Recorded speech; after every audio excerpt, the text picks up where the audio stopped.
Hi everyone, welcome to the first episode of the MinEx CRC vNews for 2023. Today we'll be showcasing two technical highlights, the Rocksplorer VR digital twin and an update from the National Drilling Initiative. The first is from Tom Raimondo and the UniSA Australian Research Centre team for interactive and virtual environments. Tom will walk you through the Rocksplorer VR digital twin. The digital twin is a fully immersive virtual reality experience of the Rocksplorer coiled tubing drilling platform. The second highlight will be from Anthony Budd, Cameron Jackson and the team from Geoscience Australia. They will provide an update on the commencement of the Delamerian Margins New South Wales National Drilling Initiative campaign. In addition to the conventional diamond drilling, the program will also be utilising the Rocksplorer CT drilling platform, which was designed in collaboration with industry partners. These industry partners are Anglo American, BHP, Epiroc, South 32, Wasara, and the Minerals Institute of Western Australia. As always, our team are happy to answer any questions you might have. Feel free to reach out via our website or contact us in person. We were approached by the Education and Training Committee of the MinEx CRC to produce what is known as a digital twin, which is effectively a complete virtual reconstruction of, in this case, the Rocksplorer drilling system. The purpose of that really is to enable a very authentic way to virtually experience the drill site of the future. That's what we're trying to envisage here. The benefits of creating a digital twin are really threefold: to allow a new way to do training on the drilling platform. We can digitally recreate it and allow as many users as possible to access it. So that rapidly increases the rate at which we can build up these competencies in a brand new generation of drillers that will be using this platform. The other thing is that we want to be able to demonstrate the technology itself, getting people familiar with what's different about it, how the site is organised, what are the benefits and advantages of doing it this way. We can do that in an immersive way, which is so much more compelling than just showing them a brochure or a demonstration on screen or something like that. They get a genuine, authentic replication of what the drill site of the future might look like. And the third reason for doing it is optimising the drill site itself. So the mechanical engineers that are working on the technology, they do all of their really in-depth, intensive development work traditionally on screen. But if we can bring that into the virtual environment and they can scale things appropriately, they can situate the entire drill site, they can think in a very authentic way about how users move between different aspects of the work site.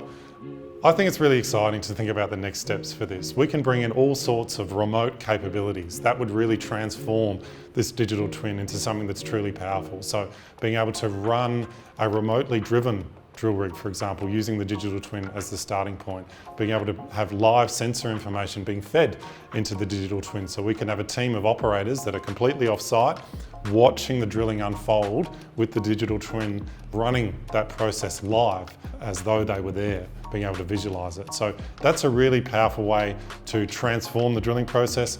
I think it's a great way to minimise the risk attached to the drilling process as well, and it massively changes the logistical challenges, the cost challenges that we traditionally face with the drilling process. Less people on site, more remote operations, and a much more streamlined approach to the drilling process as a whole.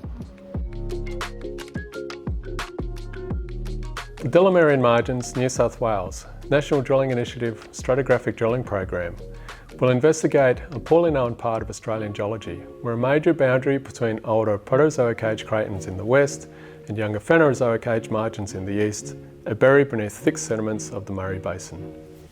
MinEx CRC, in collaboration with Geoscience Australia, is conducting the 5th National Drilling Initiative campaign in the far western part of New South Wales, between Broken Hill and Wentworth. Drilling of up to 17 holes will provide new geological and mineral potential insights into the greenfields areas of the 500 million year old Delamerian Margin. The Delamerian Margin runs from north of Broken Hill through New South Wales into South Australia and back into Victoria and continues into Tasmania. Although much of the area is buried beneath sediments, where it comes near surface, it is known to be well mineralised. 10 holes are planned for the Rocksplorer CT500 coiled tubing drill rig, and a further 7 by a conventional mud rotary and diamond coring rig. Drilling in the Locklilly Cars Belt is testing lithology and mineral prospectivity of rocks along strike from the Grasmere copper deposit.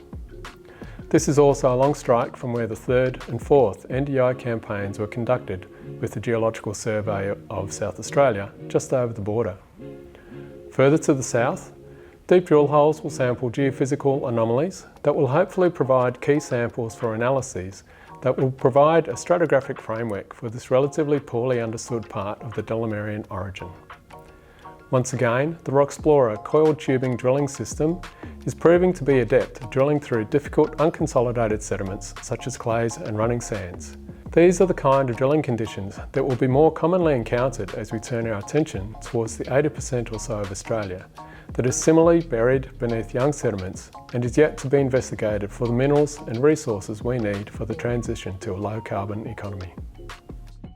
Technically it's been challenging for us in this particular environment, and the main reason for that has been the area we're drilling in. So other people have struggled drilling in this area historically, but we've managed to overcome a lot of those problems and still reach our targets. We've been able to achieve our ultimate goal, which is to get through cover at a reasonable speed and to collect core and sample accurately.